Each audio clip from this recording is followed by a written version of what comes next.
السلام عليكم ورحمة الله وبركاته. تشدد أمني قوي لمنع تظاهرات 11/11.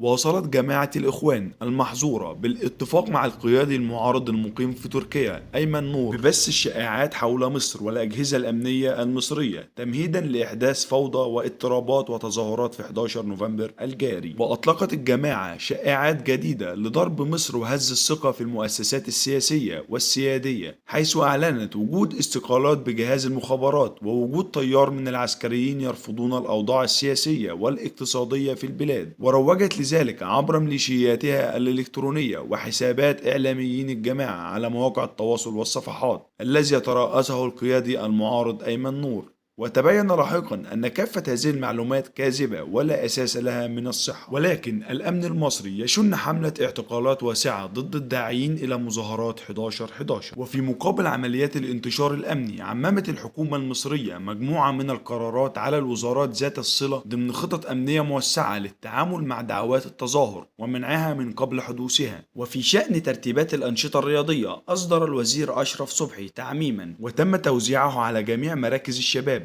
بإلغاء وتأجيل كل الأنشطة الرياضية المقررة في 11 نوفمبر، وذلك لمنع أي تجمعات قد تتحول إلى شرارة تظاهرات، ومنع أيضا حدوث أي فوضى تحدث مجددا في البلاد. وتكثفت مدرعات الشرطة من وجودها بالقرب من ميادين عبد المنعم رياض والتحرير وطلعت حرب وباب اللوق وسط العاصمة المصرية. ولحد هنا وصلنا لنهاية الفيديو. أتمنى ما تنسوش تدعموني بلايك واشتراك في القناة علشان تشوفوا مني كل جديد.